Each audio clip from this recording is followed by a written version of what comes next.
Hey everyone, welcome back to another video and another episode of 5 awesome mods to download on the PlayStation 4. As always with the PlayStation 4 mods, for the most part they're available on Xbox as well, so any of these that are available on the Xbox, they will be linked in the description below. And also the next episode is going to be best mods available on the Xbox. I've been covering a lot of PlayStation mods recently, which is going to continue by the way, but I do want to start mixing in the Xbox stuff again because it's been a while. I did promise this quite a while back and didn't deliver a while back as well, so I definitely want to get this done, and that should be out in a few days time for those of you who want to watch that as well. Also, I did announce in my previous video that I am going to be doing an Amazon gift card giveaway for every single week leading up to Christmas, and all you have to do to enter is subscribe. I'll be picking the winners at the end of every week, and they will be announced in one of the videos that goes up during that week as well. And for those of you wondering who won last week's giveaway, that was announced in last video, and if you want to check if you won or not, I'll leave a link to that in the description below. But enough talking, jumping straight into the video today, and the first mod we're going to be covering is actually a weapon mod known as Weapons Pack Heavy and Explosive by Noir Black. Now, there really isn't that many good weapon mods for the PlayStation 4. I mean, we have things like wacky weapons, which I've showcased in a different video, and there's a few more small ones here and there, but this one definitely fits into a very good weapon mod category, and that's one of the main reasons why I wanted to showcase it to you guys today. So, as the mod title suggests, this is pretty much a weapons pack for heavy and explosive weapons, which gets added to a chest near Vault 111. You can see this as well from the gameplay in the background, and a map location as well, just for reference. And inside of here, you'll find a lot of new things. Now, when I say new things, I mean, in terms of textures, as you all know, with the situation with external assets, you can't really have any new textures or anything like that.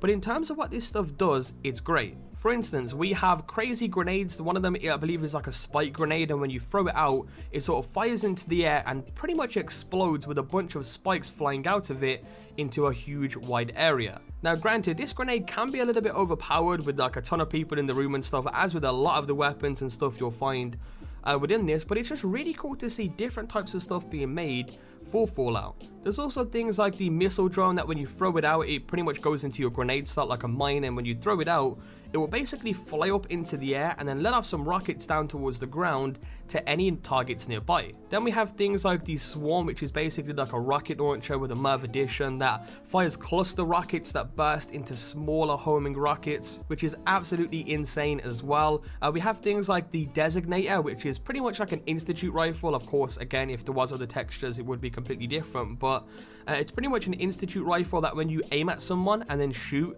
it will basically send a huge airstrike down to their location, which is crazy as well. We have the weapon known as the Hellfire Barrage, which is a Merv-style napalm strike in the form of a weapon. We have the Heavy Gauss Cannon, which looks kind of very weird and crazy. I believe this may have been made with, of course, the Wacky Weapons mod as well. And this is basically, as it suggests, a Gauss Cannon, so think Gauss rifle, but much more powerful. We have brand new Swarm grenades as well that release Swarm rockets in all directions from the detonation point, and it's just crazy. There's a ton more stuff you can check out with this mod. It's also, gonna keep getting updated as well as an explosive pack would, so it's definitely one worth checking out in terms of a weapon mod, being that there really isn't that many weapon mods on the PlayStation 4. Talking of weapon mods, one that I found to be really cool as well is known as the Freezing Winter Blade by Scientist 711.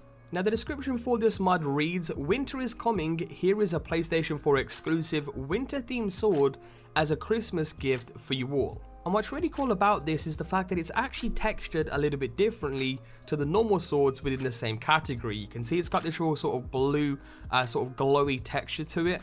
And the reason for that is because, again, it's a freezing winter blade that has an extreme cryo effect that will freeze the target. So no matter who you hit with this, it is instantly going to freeze them for you to then go ahead and finish them off. So again, a little bit too powerful, but it is a pretty cool weapon. It's textured differently, it's very unique in terms of, any other weapons that you'll find in Fallout 4. And to find this, you can actually go to the Jamaica Plains and find it in the room behind the Master Lock. So it's down in the basement, just go down there, turn a left, go through the blue door with the Master Lock, and you'll find it right there on top of the file cabinets. Aside from the really powerful legendary effect this weapon does have, and of course awesome looks, it is just an ordinary sword in terms of damage, so although you will freeze the target instantly, it is going to be doing the same damage that an ordinary sword would within the same category. Either way, it is a cool weapon mod. Again, there really isn't that many weapon mods on the PlayStation 4, so when I do get a chance, I do like to cover some weapon mods that you guys can enjoy. And that leads us into the next mod of the video, which is known as Scrap That Salmon by Elric. Now this is a relatively small mod that is really helpful for those of you out there who do enjoy settlements, and just not even for that, it's just ready to clean up the place a lot more than you usually can. And as the mod title suggests, it pretty much allows you to scrap a lot of the things that you previously couldn't in Fallout 4. So as an example, a lot of the leaves and bushes that are on the ground that can never be scrapped can now be gone. A lot of the trash and rubble that you could never scrap before can now be scrapped as well. A lot of the corpses and skeletons that you could never get rid of can also be scrapped now as well. And pretty much everything aside from this, what you see on screen. This is the only thing that he has stated that cannot be scrapped, so it really allows you to sort of clean up your settlements a lot more. I feel like this should have been a part of the game anyway, and this mod sort of just fits perfectly into the game. And it really is a very, very useful settlement mod. So if you are looking for cleaner settlements out there, and even if you're not, this is definitely a mod I recommend it to you guys. Another small mod that adds a bit of a small change to the game that can be really helpful is known as Enhanced Companion Storage by Vaultcracker. As the mod title suggests, it's just a simple mod that increases the carry weight of your companions so they can hold a lot more items. Granted, it's not unlimited, but they can hold a hell of a lot more, which can come in handy a lot, especially if you are someone who likes to hoard weapons and, really go and get out and get all the unique legendary weapons and stuff like that, which is really cool. So again, another very small one that I thought was worth sharing with you guys. If you haven't seen it yet, check it out in the description below. And coming in for the final mod of the video, we have Pre-War Sanctuary by Reaper 28852. Now this was mainly a work in progress when it first began. It's actually been out for a while, and one of the main reasons why I didn't cover it is because at the time it was sort of a work in progress which continuously gets updated and will continue to as well. But as for the mod itself, I mean, it does exactly what it says. It adds Pre-War Sanctuary to Fallout 4. Well, at least mostly anyway. Basically leaves out a lot of the houses, so if you do have houses built there, you can still go ahead and keep them. There may be a few clipping issues here and there depending on the placement of some of the stuff compared to your previous settlement. And one of the only actual pre-war houses that actually get replaced here is the player home one. So, your home from pre-war will actually be there when you walk in. And the cool thing about this is the majority of this stuff is actually scrappable and movable as well. So you can really sort of mess around with it. You can still build around and sort of build your own settlement here.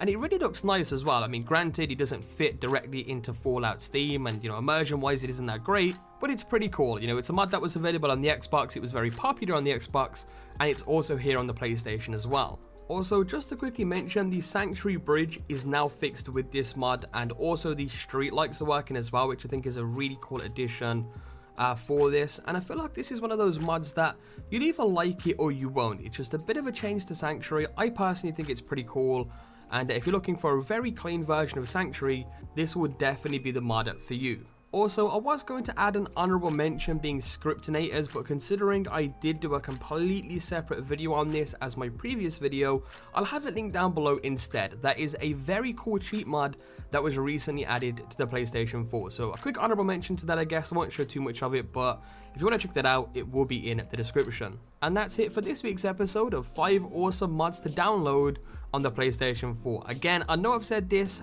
a lot in the past and haven't delivered with it, but the Xbox episode will be the next episode that comes out, and then after that will be another PlayStation 4 episode and stuff like that. So be sure to stay tuned for that if you are looking for that type of video. As always, if you guys do enjoy this series in general and want to see it continue every week, be sure to leave a like down below, guys. Your support, of course, is greatly appreciated, and it does let me know that you are enjoying this as a series. Again, the giveaway winners will be chosen at the end of the week in one of my other videos that goes up, so stay tuned for that. I want to make this absolutely clear, guys. For you to win the giveaway, you have to check your YouTube inbox if you are the winner. Again, all you have to do is subscribe. I'll be going through the subscriber list randomly and picking someone. You need to have your YouTube inbox open so I can send you a message. And for those of you who don't know how to get there, if you go to your Creator Studio on YouTube and then go to the community section, you can see the messages tab. You can go ahead and click on that.